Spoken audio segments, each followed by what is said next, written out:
আসলে আমরা কি ভিক্ষুক নাকি শিক্ষক? আমার যেমন যায় যায় অবস্থা, দুটা ছেলে সন্তান, আমি তাদের ঠিক মতো লেখাপড়াও দেওয়া পারিনি। শিক্ষা গ্রহণ করে আজকে রিক্সা চালায়। আমরা বর্তমান তথ্য অনুযায়ী, যেমন প্রাথমিক শিক্ষা অধিদপ্তরের একটি তথ্য আছে, যেটা সরকারি তথ্য, 8,956টি। এই তথ্য অনুযায়ী প্রায় 10,000 প্রতিষ্ঠানে আমাদের এখনও সচ্ছল আছে। 10,000 প্রতিষ্ঠানে প্রায় 50,000 শিক্ষক আছে কর্মরত। এখন চলছে, কেউ হয়তো মসজিদে মুয়াজ্জিনি করে, কেউ ইমামতি করে, কেউ ছোটো একটা ফার্মেসি করে, কেউ বা সাংবাদিকতা করে, আবার কেউ বা আছে বলতে লজ্জা লাগে, শিক্ষা গ্রহণ করে আজকে রিক্সা চালায়। এমনও আছে রিক্সায় উঠলে বলে, ভাই ভাই আমি আপনাদের শিক্ষক, আপনি তো আপনাদের নেতা, বেতন হবে কত, জবাব দিতে পারি না। তখন আমার মনে হয় আজকে জামাতের নেতৃবৃন্দ বলেছে যে বাংলাদেশে এত লাঞ্ছিত, এত বঞ্চিত কোনো জাতি নেই ইবতেদায়ী মাদ্রাসার শিক্ষকদের মতো।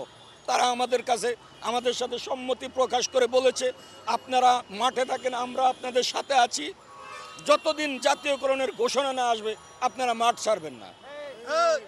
ছাত্র সমন্বয়করা এসেছিলেন, একই বক্তব্য দিয়ে যাচ্ছেন। তারপরে জুনায়েদ সাকিব ভাই আসছিলেন, একই বক্তব্য দিলেন। তারপরে গণ অধিকারের মাহমুদুর রহমান মান্না ভাই আসছেন, একই ঘোষণা দিলেন। জাতীয়তাবাদী দলের ধর্ম বিষয়ক সম্পাদক রফিকুল ইসলাম জামাল ভাই আসছিলেন, একই ঘোষণা দিলেন। এবং এই ইসলামী আন্দোলনের পীর সাহেব আসলেন, একই ঘোষণা দিলেন যে আপনারা মাঠে থাকেন, আপনাদের এই দাবি আদায় না হওয়া পর্যন্ত মাঠ ছাড়বেন না, আপনাদের পাশে আমরা আছি, আমরা থাকবো।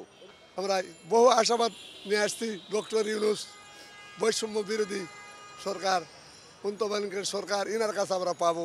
আওয়ামী লীগ, বিএনপি, জামাত কারো কাছে আমরা পাইনি। সর্বশেষ এখানে আসছি এবং সর্বদলীয় লোক ওনারা আসেও আমাদের সমর্থন দিচ্ছে যে না, এরা ইবতেদায়ী যুক্তিগত দাবি। এবং আমার 30 বছর চাকরি, আমার যেমন যায় যায় অবস্থা, না পারি মানুষের কামলা দেওয়া, না পারি সংসার খুব অনটন, দুটা ছেলে সন্তান, আমি তাদের ঠিক মতো লেখাপড়াও দেওয়া পারিনি। তাহলে কত বড় আশা, যারা ডেলেবার তারা বাচ্চাদের শিক্ষা দিচ্ছে, আর আমরা দেওয়া পারিনি ঠিক মতো। তাদের সংসার খরচ করবো না, তাদের খাবার দেবো না শিক্ষার দিকে দেবো। আমার বাবা মারা গেছে ক্লাস 5-এ পড়তে, তাহলে কত বড়। মা আমার বেতন দেখা পালো না, 20 সাল আমার মা মারা গেল। প্রায় বলতো, বাবা কবে বেতন হবে, কিছু আর আমরা বলা পারি না। আসলে আমরা কি ভিক্ষুক নাকি শিক্ষক? আমাদের শিক্ষার মানটা কি কম? আমরা কি প্রাইমারিতে কম পড়াই, লেখাপড়া করাই? বরঞ্চ তাদের চাইতে আমরা একটু বেশি লেখাপড়া করাই। তাদের 5-এ তাদের 6টা বই পড়াই, আমরা 1-এ 6টা বই পড়াই, আমাদের 5-এ 8টা বই পড়াই। আমাদের কষ্ট তাদের চাইতে বেশি। আমরা দিনই শিক্ষাও দেই, পাশাপাশি জেনারেল শিক্ষাও দেই। কেন আমাদেরকে এত অবহেলিত রেখেছে?